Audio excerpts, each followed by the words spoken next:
Now, in this village, it felt like the sky actually touched the ground, and the traditions? Man, they were ancient, like those old, whispering baobab trees that had seen it all. That's where this woman, Lale, lived. And let me tell you, she was something else, enchanting, you could say. Her eyes were like dark, deep pools where you can see all the wisdom in the world, and her laugh? It could even make the grumpiest old guy crack a smile. But even though she was beautiful and charming as all get out, she was still single. She was tired of being alone and really wanted to find herself a husband, so Lale went to see the oracle. This was an old, wise woman named Zuri, who everyone said could talk to the ancestors. They met in Zuri's hut, which smelled like a mix of herbs and dusty, old scrolls. Zuri started talking, and Lale, well, she got an idea, a pretty wild one.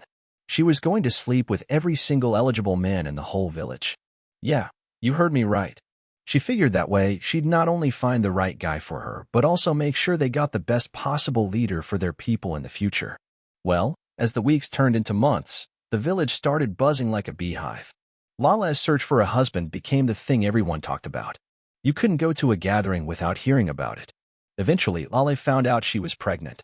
She was glowing, her belly all round and full, proof of that prophecy.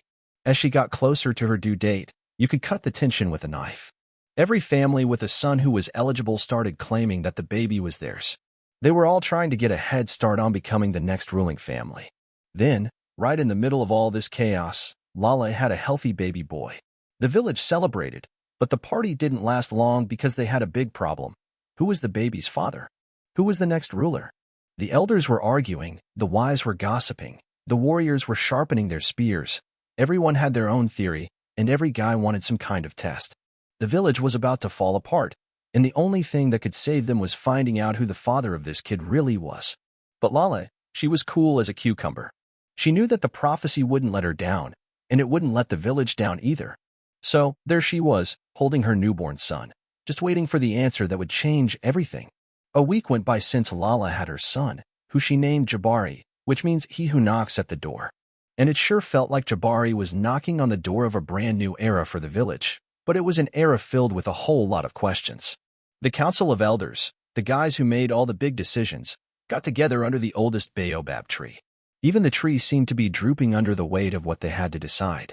Our ancestors have always shown us the way, whether things were good or bad, said Kofi, the oldest of them all. His voice was shaky, like the last leaves falling off a tree. We need their wisdom to get through this. Right then, Zuri, the oracle, walked into the circle. Her eyes were burning with a fire that seemed almost supernatural. I've been talking to the ancestors, Zuri said, her voice sounding like a hypnotizing song that even the crickets stopped chirping to listen to. They have a test.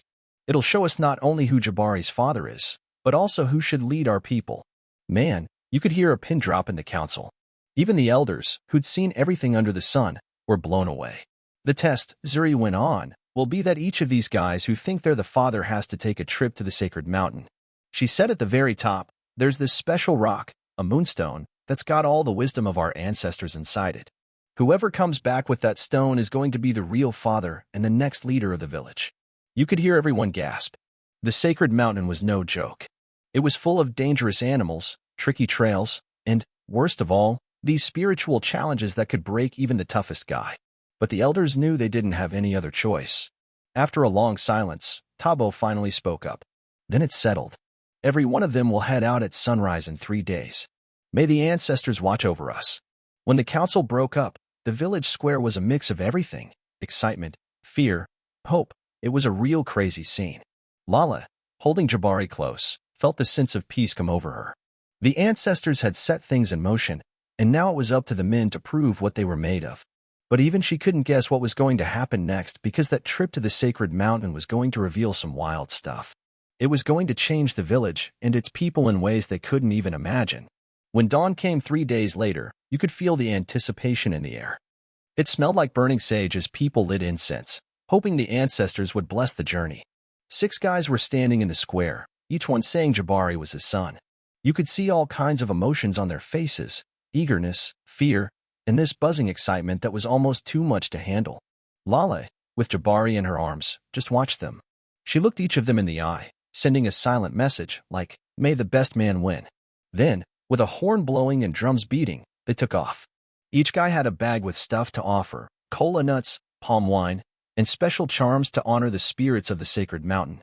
The path was tough, full of rivers that twisted like snakes, forests that whispered secrets, and caves that echoed with the laughs and cries of people who were long gone. But the real test was at the bottom of the mountain.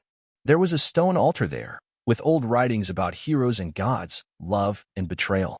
Next to the altar was a pool of water, so clear it showed their deepest fears and what they really wanted. As the men got to the altar, they heard a voice, so light it seemed like it was the mountain talking. "Offer what you value the most, and then you can go on," the voice said, filling the air with seriousness. One by one, the men went to the altar.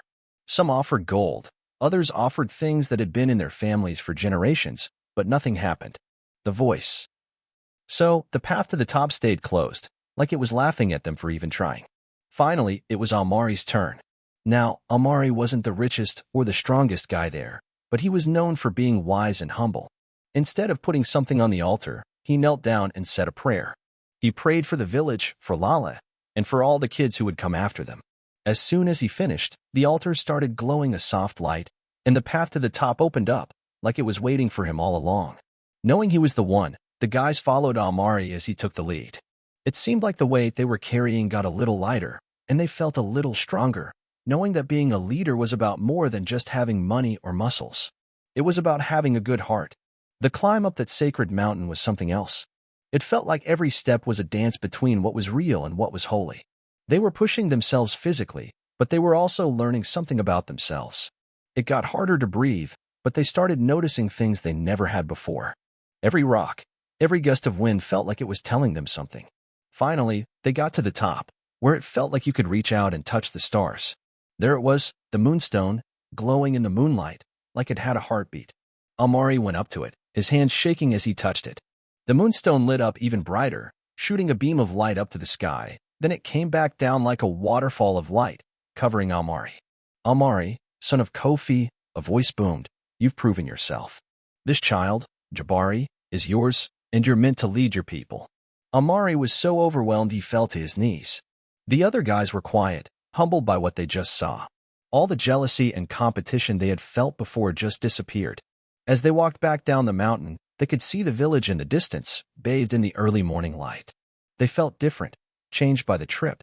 It was like they had gotten rid of all their pride and stupidity, and they were now wiser and more humble. When they got back, the whole village was there, waiting. You could feel the tension in the air. Almari stepped forward, holding the moonstone up high. "The ancestors have spoken," he said. "I am Jabari's father, and I'm meant to lead this village." Everyone gasped, then they started cheering. The elders nodded, happy that they had trusted the ancestors. Lala, holding Jabari, walked over to Almari. They looked at each other, and it was like all the problems and difficulties just disappeared. There was this unspoken understanding between them. As Almari held his son for the first time, the village went wild. But Lala knew this was just the beginning. Sure, they had avoided a disaster and maybe even started something good for the village, but the real work was just starting, raising a son who was supposed to be great and helping the village do well. Still, with that moonstone to guide them and the wisdom of their ancestors in their hearts, they were ready to face whatever came next. A few months went by since Almari was named Jabari's father and the next leader. The village felt peaceful and prosperous, like the prophecy had come true. Or so it seemed. One night, while Lale was feeding Jabari near their hut, she heard a quiet conversation behind the big baobab tree by her house. "You did well, Almari. The village doesn't suspect a thing, and the prophecy seems fulfilled." It was Suri, the oracle. You couldn't mistake that raspy voice. "My conscience is bothering me, Suri. We tricked the people who trust us, and I'm raising a son who isn't really mine." Almari sounded like he felt really bad. "Oh, but you'll be a good and wise ruler, right? Isn't that what's best for the village?" "It's a good lie, if you ask me," Suri said, sounding almost cold. Lala's heart sank. She had been betrayed. As she looked at Jabari, all innocent and clueless, she made up her mind. The villagers might have been fooled, but they deserved the truth, especially when it came to who was going to lead them.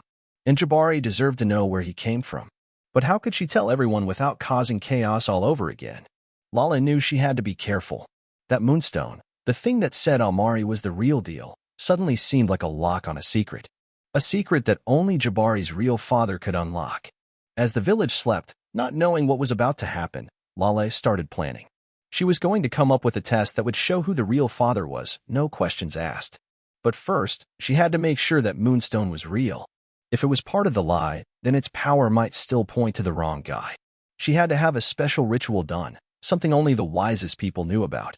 So, in the middle of the night, Lale set out to find the only person outside the village who could help her, the hermit sage of the ebony forest. Going through the ebony forest was dangerous, with hidden traps, wild animals, and darkness everywhere. But a mother will do anything for her child, especially when it comes to their future. Deep in the forest, where the trees seemed to touch the sky, Lale finally found the hermit sage's place. He had a long beard and eyes that looked like they had seen everything. "I've been expecting you, Ami."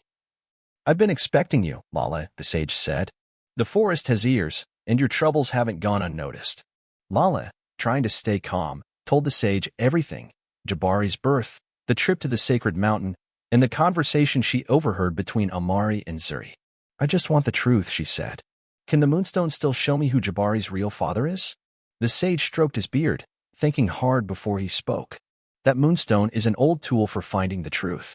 Its power can be messed with, but you can't destroy it. There's a ritual, lost in time but known to me, that can clean the stone of any lies." Lala's eyes lit up. She listened closely as the sage told her what to do. "You have to do the ritual of truth on the night of the new moon. The Moonstone needs to be in the sacred waters of Whispering Lake, and if you do it right, it will only shine in the hands of the real father." Feeling hopeful again, Lale listened to the sage's instructions. She thanked him and headed back to the village, her heart beating fast with a mix of hope, fear, and excitement. She got back just before dawn, slipping back into her house without anyone seeing her. She knew what she had to do: get the Moonstone from where it was being kept safe and get it ready for the ritual. She knew this was a big risk. If she succeeded, the whole village would finally know the truth. But if she failed, she could ruin her reputation and destroy the peace they had. As she put Jabari back in his crib, she looked at his peaceful little face, not knowing what was going on around him. The new moon was only 3 nights away, and Lala knew that the future of her family and her village would change forever because of what that Moonstone would show. As the new moon got closer, Lala felt like time was speeding up. She had to get the Moonstone from where it was being kept secret. Luckily, she had a guard who felt sorry for her and believed she was doing the right thing, so he helped her get it. Now, it was hidden under the floorboards of her hut, pulsing like it knew what was about to happen. Finally, the night of the new moon came. Amari was at a council meeting, so Lale took her chance. She dug up the Moonstone and headed towards Whispering Lake, a quiet place where they said the water had cleansing powers. Hidden in the darkness, her heart pounding with every step, Lale got to the lake and started the ritual of truth. She put the Moonstone in the water, saying the old words that the sage had taught her. As the last word left her lips, the Moonstone glowed a soft white light, lighting up the dark water. For a second, Lale felt a jolt of energy go through her, like the spirits of the lake were cheering her on. With the Moonstone now cleaned and powered up, she headed back to the village, feeling both excited and scared. Tonight, the village would be having the Feast of Ancestors, a big party before Lale, a night that would show whether she was right or completely wrong. At the feast, while everyone was dancing and singing, Lale showed off the Moonstone, saying it had been given extra power by the spirits for a special blessing. The crowd was hyped up and curious, eager to see what would happen.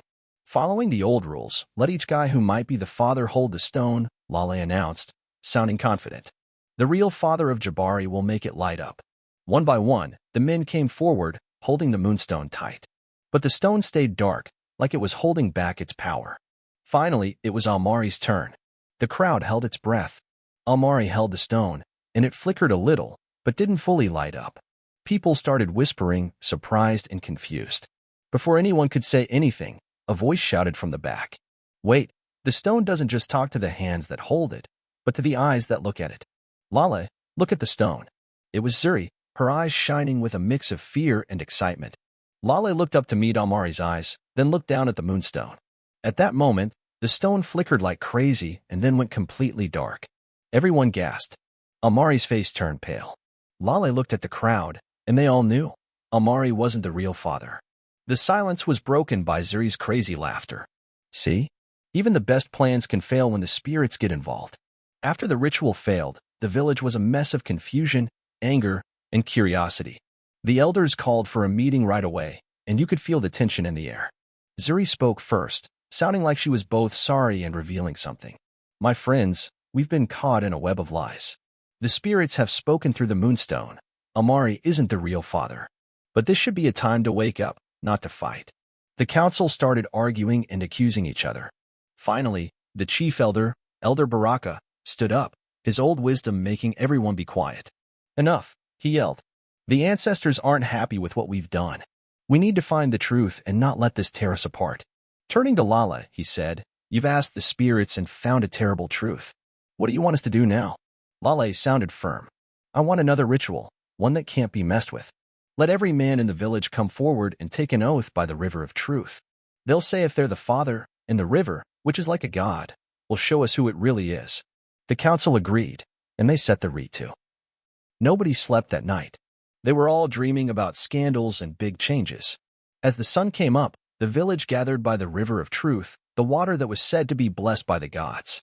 One by one, the men took the ancestral oath, saying whether they were innocent or guilty. Finally, it was Almari's turn. He walked forward and looked into Lala's eyes. Lala saw something for a second.